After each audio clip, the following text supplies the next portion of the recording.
The Broncos took a long time, but eventually they go with Patrick Surtain, who, Pete, I think you thought he was the top cornerback in this draft. I do, and I think this is a great pick for the Broncos. You play in a division where they have Justin Herbert, you have Patrick Mahomes, and you know the Raiders want to throw the ball, even if Derek Carr isn't in that class, throw it around a bunch. So you got to have corners. Now, they did acquire a couple in free agency. They had Ronald Darby, who they got.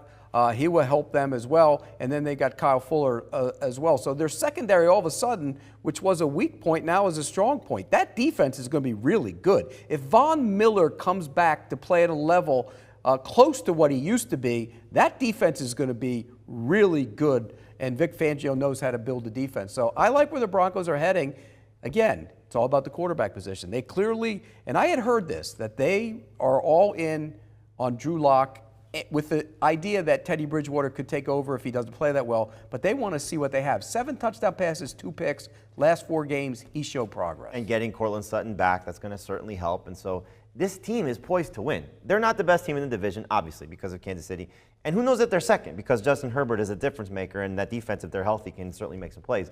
But the roster that they built, the offensive line was amazing last year. They're getting Jawan James back. That's going to help things on the right side. And so you're looking at what this team could be.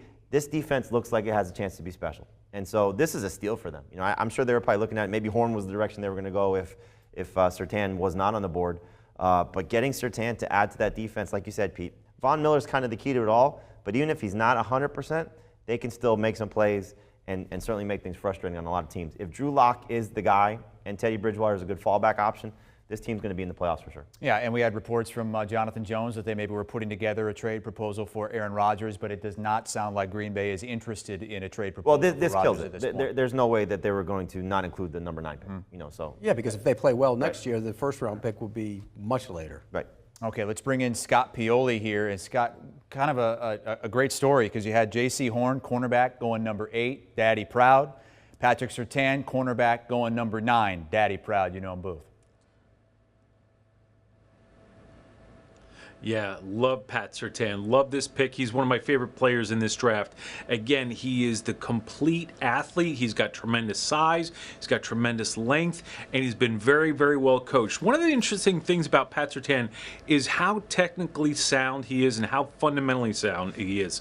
I spent a lot of time down in Tuscaloosa this past fall and got to see him prepare and play and practice. And generally, you know, or often you will see players like this with this kind of pedigree, you're not so sure how they're going to act and behave. And for a player like that to go into the Nick Saban program and take the coaching as seriously as he did and to prepare like he did, I absolutely love this pick for the Denver Broncos. Again, Surtain is tall, he's long, he's extremely competitive, and again, he has these tools that he could rely on, but he has worked really hard to be a good press corner, to do all the little detail things to become a complete corner. One of my other favorite things about him is how competitive he is when it comes to tackling. So to me, love this pick, love seeing Surtain go and go where he did, and this is going to be a real help for the Denver Broncos. Yeah, what do you make of that defense now that they're putting together in Denver? Oh, it just got remarkably better. Again, they're doing a good job. They've got some good young players. I still want to see them put some more pieces in place. And I'll say this, if we're going to talk about the Broncos as a team, I'm still very concerned about the quarterback position. I understand they traded for Teddy Bridgewater, who's going to be a good bridge quarterback. And I also, you know, I'm not completely sold on Drew Lock. So to me, they still need a quarterback. They have gotten better on their defense by this pick. They're improving, but to me, they need to address some things on the offensive side of the ball, starting with the quarterback, even with the Bridgewater trade. All right, Scott Pioli, thank you so much. Let's recap the last 5 picks here in the NFL draft as we continue to watch it unfold over on NFL Network. We had first 2 wide receivers go, Jamar Chase and Jalen Waddle to the Bengals and Dolphins, respectively. Penei Sewell falls to the Lions at 7. They've got to be ecstatic about that. And finally, some defensive players at 8 and 9. J.C. Horn to the Panthers, Patrick Surtain to the Denver Broncos. The draft unfolding out in Cleveland. That's where we have Ryan Wilson and Jonathan Jones. Bryant McFadden is out there as well. Bryant, we got a couple of cornerbacks off the board at 8 and 9, really holding it down for the defense this year.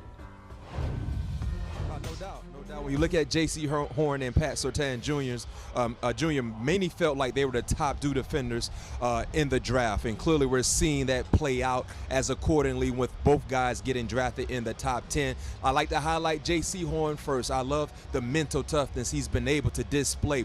Every year at South Carolina, he got better. If you go back and watch what he did against Auburn and last year against Auburn against Seth Williams, I think it was, he followed him for 4 quarters. He dominated that matchup. So seeing him go first to the Carolina Panthers clearly was a big, important part for their team going forward, especially in their division, Ryan, because if you don't have enough cornerbacks playing in the NFC South, where you've seen Mike Evans, Chris Godwin, Tom Brady, Antonio Brown, Kyle Pitts, Calvin Ridley, if Atlanta keeps Julio Jones, Michael Thomas. When you see all these guys twice a year, if you don't have enough corners in the back end, you're going to struggle.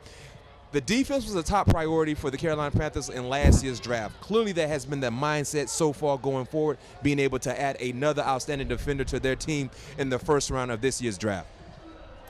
Ryan, doing all those mock drafts ended up being close to 40. You've seen the first 9 go by. What are your thoughts? I'm actually doing pretty well, but my guy McCorkle Jones is still on the board. So I want to see what happens with Mac Jones. I was sort of surprised that he didn't go at 3. I think a lot of us were.